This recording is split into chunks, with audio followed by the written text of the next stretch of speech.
जलवायु को अगर समझना है तो हमें सबसे पहले दो चीज को समझना पड़ेगा। एक सबसे पहला बात आता है कि मौसम, याद रखिएगा मौसम क्या होता है। और उसके बाद बिहार की जलवायु समझने से पहले आपको कुछ भी पता होना चाहिए बाबू, भारत की जलवायु, भारत का जलवायु देखिए समझिएगा यहाँ पे ध्यान से। भारत की जलवायु में आपको ये जानना है कि भारत के जलवायु को कौन कौन से कारक है जो प्रभावित करता है। वही कारक आपके बिहार के जलवायु को प्रभावित नहीं करेगा, ठीक है ना। याद रखिएगा भारत को भौतिक संरचना के रूप में 6 वर्गों में आपने बांटा है, तो बिहार को कितने वर्गों में बांटा है? 3 वर्गों में। भारत के अंतर्गत जो कई सारे फैक्टर हैं उसको हम लोग थोड़ा सा समझ लेते हैं, तब जाके बिहार की जलवायु को आपको समझ में आएगा। देखिए भारत की जलवायु की अगर हम बात करें तो आपको पता है कि भारत के तीनों ओर क्या है बाबू? पानी से घिरा हुआ क्षेत्र है। जब पानी से तीनों ओर घिरा हुआ क्षेत्र है तो आपको पता है यहाँ पे समझिएगा तीनों ओर, और उसके बाद भारत के उत्तरी और पूर्वी क्षेत्र में क्या है बाबू? तो इस अब याद रखिएगा रूस की ओर से अर्थात चीन से आने वाली जो हवा है वो हिमालय उसको क्या करती है? रोकती है, ठीक है ना। अब उसके बाद जो हिंद महासागर में, याद रखना है हिंद महासागर के क्षेत्र में लो प्रेशर की एरिया कब बनेगा और हाई प्रेशर की एरिया कब बनेगा, ये चीज को समझना है। अब देखिए हमने एक पीछे भी क्लास में आपको बताए थे कि जो स्थल है, स्थल का जो भाग है वो क्या होता है? जल्दी गर्म होगा और आपका जल्दी क्या हो जाएगा? ठंडा भी हो जाएगा, ठीक है। और जल जो है, जल अर्थात पानी जिसको बोलते हैं, पानी क्या होगा? देरी से गर्म होगा और देरी से ठंडा होगा। यहाँ तक में कोई कॉन्सेप्ट समझने में कोई दिक्कत है ना? आप देखिए समझिएगा, आपको पता है कि भारत के बीचों बीच एक रेखा गुजरती है, उस रेखा का नाम क्या है बाबू? कर्क रेखा। और भारत के दक्षिण में एक रेखा है, उसका नाम क्या है बाबू? विषुवत रेखा। याद है कोई दिक्कत? कर्क रेखा और विषुवत रेखा के बीच को हम क्या बोलते हैं? उष्ण कटिबंध। क्या बोलते हैं? उष्ण कटिबंध का क्षेत्र, अर्थात इस क्षेत्र में तापमान की मात्रा अत्यधिक होती है।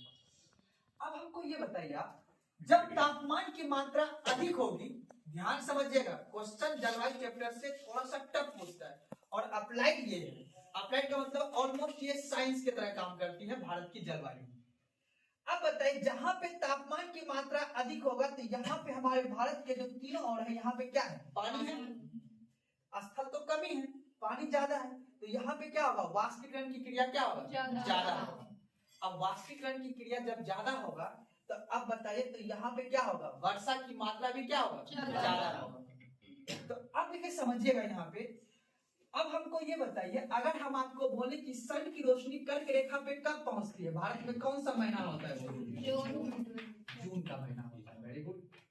जून के महीने में सन की रोशनी कहाँ पहुंचती बाबू? कर्क रेखा पे। याद रखना जहां तापमान ज्यादा होगा वहां पे आपका बनेगा कौन सा? लो प्रेशर एरिया, अर्थात निम्न वायुदाब का क्षेत्र बनेगा, ठीक है ना। और जहां पे तापमान की मात्रा क्या रहेगा? कम रहेगा, वहां पर क्या बनेगा? High pressure. और हवा हमेशा लो से कहां जाएगी? हाई। हवा की डायरेक्शन कहां से जाएगी? लो से हाई। अब हमको ये बताइए, अब आप कल्पना करके देखिए कि हमारे जो मकर रेखा पे, ये जो रेखा है मकर रेखा, अभी सन की रोशनी कहां पे है? मकर रेखा पे है ना, सॉरी विषुवत रेखा, इसके नीचे मकर रेखा, आपको याद रखना है ये विषुवत रेखा। विषुवत रेखा पे क्या होता है? यहाँ पे तापमान लगभग क्या रहता है? बराबर रहता है। तो सन की रोशनी जब यहाँ पे बनेगी, जब सन की रोशनी यहाँ पे रहेगी तो अर्थात यहाँ पे कौन सा प्रेशर एरिया बनेगा? Low pressure. और जहां सन की रोशनी नहीं रहेगी वहां पे क्या बनेगा? High pressure. अब हमको ये बताइए विषुवत रेखा पे, यानी आप याद रखिए मार्च और सितंबर के महीने में सन की रोशनी कहाँ पहुंचती है? विषुवत रेखा। और दिसंबर के महीने में कौन सी रेखा पे? मकर रेखा पे। और जून के महीने में कर्क रेखा, ठीक है। तो याद रखना है हमारे क्षेत्र, अर्थात याद रख लेना है आपको, जैसे हमारे यहाँ सितंबर का टाइम आएगा, ठीक है, सितंबर का टाइम आएगा तो सितंबर के टाइम में याद रखना है इस क्षेत्र पे जब सन की रोशनी ज्यादा पड़ेगा तो यहाँ पे क्या बनेगा? लो प्रेशर की एरिया। जब लो प्रेशर की एरिया बनेगी तो हवा किस डायरेक्शन में मिलेगा बाबू? हाई प्रेशर, ठीक है ना। और आपको पता है कि कर्नाटक के क्षेत्र में अर्थात केरल के क्षेत्र में एक पहाड़ी है जिसे हम नीलगिरी की पहाड़ी या इलायची की पहाड़ी के नाम से जानते हैं, याद रखना है। जब हवा जो है, यहाँ समझिएगा, जब हवा जो है भूमध्य रेखा अर्थात भूमध्य रेखा से जब ऊपर उठती है तो यहाँ पे आपकी कार्बन की पहाड़ी से या नीलगिरी की पहाड़ी से हवा टकराने के बाद हवा दो डायरेक्शन में मुड़ जाती है, एक अरब सागर की शाखा बन जाती है और एक बंगाल की। अब यही पे समझना है हमारा। अब जो ये बिहार जो है कहाँ पे स्थित है बाबू, इस जगह। तो बिहार कर्क रेखा से क्या है, उत्तर में। अब देखिए क्वेश्चन पूछता है कि भारत में उष्ण कटिबंध और शीतोष्ण कटिबंध होने के बावजूद भी भारत में जो जलवायु है ना वो उष्ण कटिबंध जलवायु है। कौन सी जलवायु है, उष्ण कटिबंध। पर मौसम यहाँ पे उष्ण कटिबंध भी है और शीतोष्ण कटिबंध। लेकिन यहाँ पे अधिकतर वर्षा जो होती है ना बाबू, ये दक्षिण पश्चिम मानसून से पूरा भारत देश में वर्षा होती है। इसलिए हमारा भारत देश की जलवायु कैसी है, उष्ण कटिबंध जलवायु है। समझ बात को ना। तो अब बात आता है ऐसा क्यों, तो ये सारा खेल कौन करता है, हिमालय, ठीक है। अगर ये हिमालय नहीं होती तो ये जो हवा जो चल रही है ये हवा सीधे इस पार चली जाती, ठीक है ना। लेकिन अब हिमालय के हाई में रहने की वजह से ये हवा ऊपर टकराती है और इसी पे इस क्षेत्र में क्या करती है, वर्षा करती है, ठीक है। जिसे हम लोग लौटता हुआ मानसून के वर्षा के नाम से भी जानते हैं, ठीक है। तो याद रखना है हमारे बिहार में जो वर्षा पड़ती है वो दक्षिण पश्चिम मानसून से वर्षा नहीं, वो बंगाल की खाड़ी से जो शाखा जाती है और वही शाखा क्या करते हैं, यहाँ पे बारिश करती है, ठीक है। और एक बात आता है बाबू, याद रखना, अब हमारे बिहार के मानचित्र को आपको देख के थोड़ा सा समझना है। क्वेश्चन देखो जो पूछेगा उस चीज को समझना है।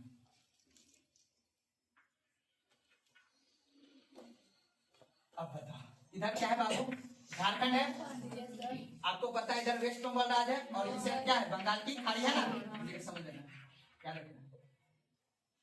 बिहार में जो बारिश पड़ती है बाबू, पूरब से पश्चिम तरफ जाओगे तो वर्षा की मात्रा घटता है, ठीक है ना। और पश्चिम से पूरब तरफ जाओगे तो वर्षा की परसेंटेज मात्रा बढ़ता है, ठीक है ना। तो अरे कहने का मतलब बंगाल की खाड़ी के क्षेत्र से जो वर्षा आती है वही वर्षा अत्यधिक रूप में क्या करती है, बिहार में बारिश करते हैं। इसलिए आपने सुना होगा कि बिहार में सबसे ज्यादा वर्षा किस जिला में होता है, पता है आप लोगों को। और किशनगंज आपको पता है कि वेस्ट बंगाल से। एक वर्ड आपने सुना होगा आर्द्रता, ह्यूमिडिटी, नाम सुने हो? क्या होता है आर्द्रता?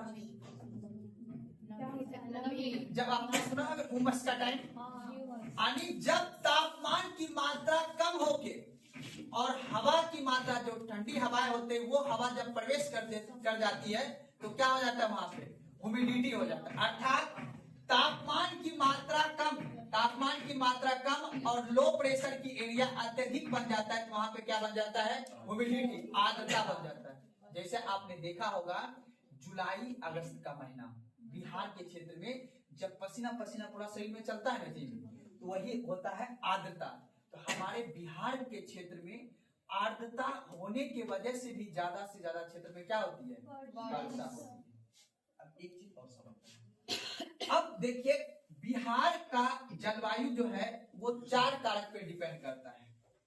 एक आपका करता है हिमालय, याद रखना है हिमालय, ये क्वेश्चन पूछता है हिमालय का श्रेणी। बिहार के किस दिशा में हिमालय स्थित है बाबू, उत्तर। ये बात को भूलना नहीं है, बिहार के किस दिशा में हिमालय बाबू, उत्तर दिशा में। तो अर्थात हमको ये बताइए जब हवा यहाँ से गई और हिमालय से टकरा के वापस क्या आ जाएगी, वापस आ जाएगी। ठीक उसी प्रकार ये जो हवा जा रही है बंगाल की खाड़ी से, ये हिमालय से टकरा के आ जाएगी, वापस आ जाएगी। तो जब वो वापस आएगी तो बिहार में बाबू याद रखना है अत्यधिक मात्रा में, इस बिहार के किस क्षेत्र में, पूर्वी क्षेत्र में अत्यधिक मात्रा में क्या करेगी, लेकिन कभी कभी आपने सुना होगा सर यहाँ पे जो बारिश पड़ता है, यहाँ पे ठंड के मौसम में भी थोड़ा थोड़ा क्या होता है, कुहासा बर्फ होता है। तो भूमध्य सागर से याद रखना, भूमध्य सागर से आने वाली जो हवाएं होगी, ठीक है ना, हिमालय का क्षेत्र में जो वर्षा होगी पूर्वी क्षेत्र में वो मानसून वाली वर्षा होगी। कौन सी होगी? मानसून वर्षा। मानसून वर्षा कब होगा बाबू? भारत बिहार में कब प्रवेश करेगा? 15 जून को। कब करेगा बाबू? 15 जून। ऑप्शन में कभी कभी मध्य जून भी देगा, ठीक है ना। तो 15 जून को बिहार में मानसून क्या कर जाती है? प्रवेश कर जाती है, और बिहार में वर्षा पूर्वी क्षेत्र में अत्यधिक मात्रा में वर्षा करती है। और अक्टूबर के प्रथम वीक तक अर्थात 10 से 15 अक्टूबर, ये एक्सपेक्टेड डेट बता रहे हैं, कहीं कहीं आपको 5 से 10 अक्टूबर मिल जाएगा। अक्टूबर के फर्स्ट वीक तक क्या रहता है? हमारे बिहार में मानसून रहता है, ठीक है ना, कोई दिक्कत नहीं ना। लेकिन कभी कभी आपको पूछेगा कि रबी फसल के लिए कौन सा वर्षा लाभदायक होता है? भूमध्य सागर किसी को पता है कहाँ पे? मेडिटेरियन सी।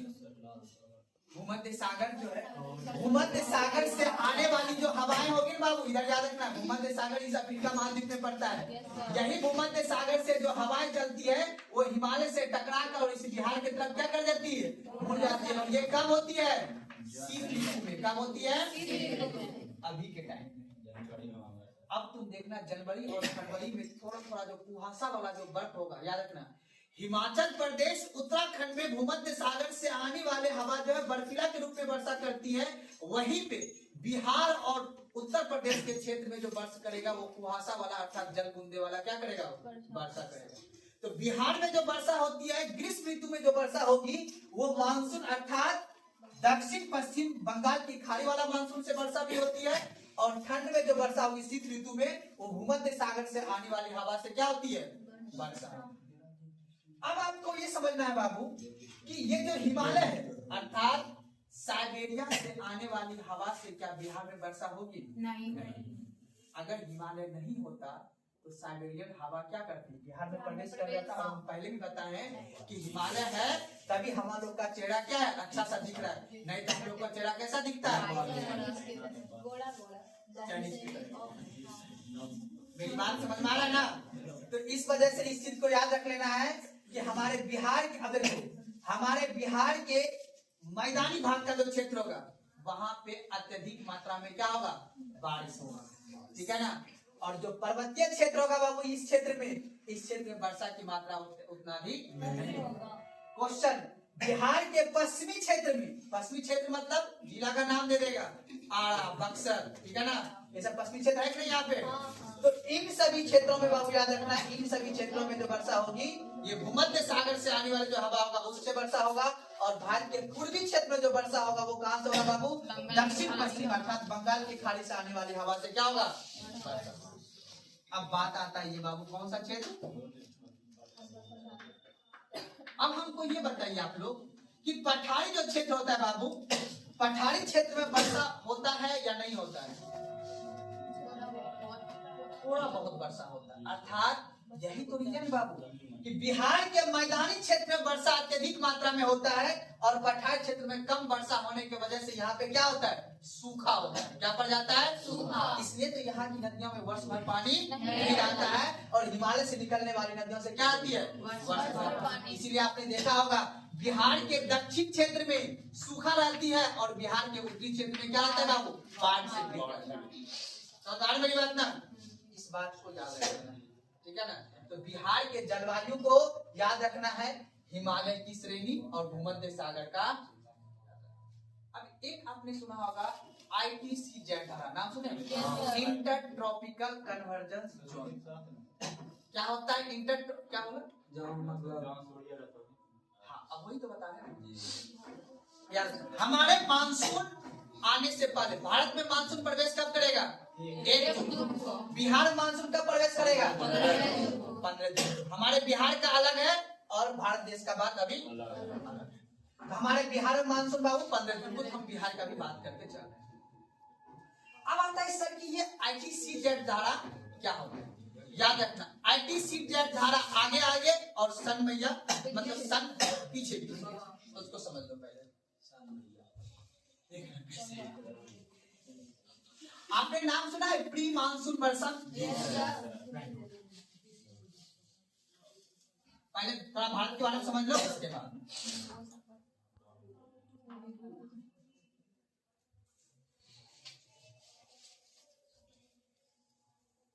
देखो अगर पूछे एक लाइन में कि ITCZ धारा क्या होता है तो आप बोलिएगा कि एक ऐसी गर्म पट्टी धाराएं हैं जो क्या है कि जहां जहां लो प्रेशर की एरिया बनता जाएगा उस क्षेत्र में ITCZ धारा अपना हवाएं छोड़ती जाएगी।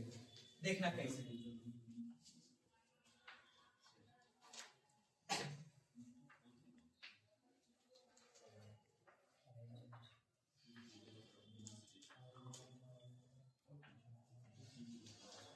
अब ये यहां पे ध्यान समझिएगा।